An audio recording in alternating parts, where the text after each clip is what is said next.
Every few months, a new AI model arrives, claiming to be smarter, faster, and better than ever. Meanwhile, tech giants are pouring trillions of dollars into AI chips and massive data centers. So why does it feel like AI is getting worse? Users complain that ChatGPT isn't as reliable as before. Claude refuses harmless requests. Gemini gives different answers to the same prompt. The technology is improving, but the experience somehow isn't. The problem isn't that AI is becoming less intelligent. The real problem is that as AI gets more powerful, users are losing something even more important: control. Today, we'll explore why AI can become smarter while feeling worse to use, and why the biggest challenge facing AI may no longer be the technology itself, but the business behind it. Today's video is sponsored by MegaPro. MegaPro gives you cashback rewards from leading exchanges, exclusive promotions, powerful trading tools, and a growing crypto community, all in one place. Visit the website now to explore all the benefits and start maximizing every trade today. When ChatGPT first launched in late 2022, it felt almost magical. It was free, surprisingly capable, and there were very few restrictions. OpenAI wasn't trying to maximize revenue.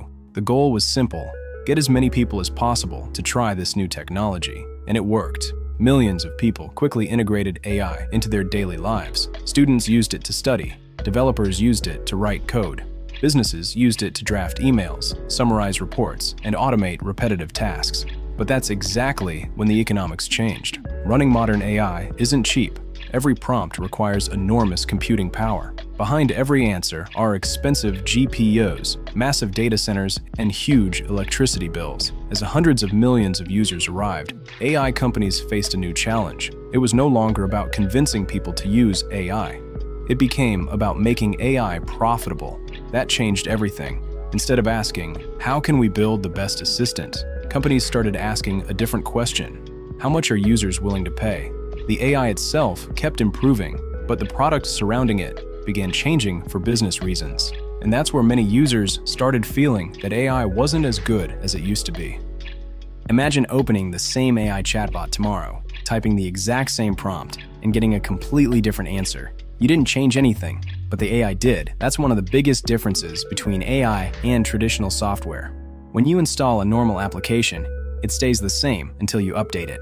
Cloud-based AI doesn't work that way. The model behind the chat box can change overnight. Companies can replace it with a newer version, adjust its behavior, or quietly route your request to a different model, all without changing the interface. That means two people using the same app may not even be talking to the same AI. For casual users, this may not seem like a big deal, but for businesses that rely on AI every day, consistency is everything.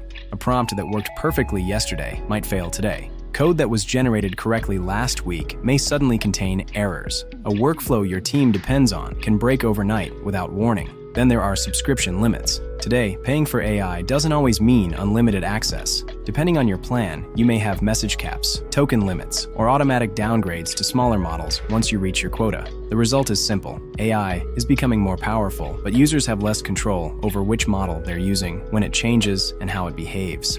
So, if AI is getting smarter every year, why does it still feel less useful? Part of the answer lies in how these models are trained. Today's AI isn't optimized for one thing anymore. It has to be intelligent, safe, polite, helpful, and legally compliant, all at the same time. And those goals often conflict with each other. Sometimes AI becomes overly agreeable, constantly validating your opinions instead of challenging them. Researchers call this sycophancy. Other times, it swings to the opposite extreme, refusing harmless requests simply because they resemble something risky. Even when it does answer, the response may be buried beneath long warnings and unnecessary disclaimers. Then there's another problem. Companies love to advertise benchmark scores. Every new model claims to be better at reasoning, coding, or solving complex problems. And technically, that's true, but benchmarks measure performance in controlled environments. Real life is messy. An AI can ace an advanced reasoning test and still forget what you asked 2 messages ago. It can write impressive code, yet introduce subtle bugs that take hours to find. In other words, a smarter model doesn't automatically create a better user experience, because intelligence means very little if users can't rely on it consistently.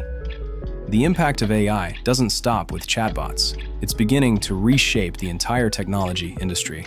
Today, companies are investing trillions of dollars into AI infrastructure, building advanced chips, expanding cloud computing, and constructing massive data centers capable of training the next generation of AI models. That enormous wave of investment has also changed where global capital is flowing. Between 2024 and 2026, many investors argued that speculative money once pouring into crypto increasingly shifted toward AI, not because crypto suddenly lost its potential, but because AI became the market's biggest growth story.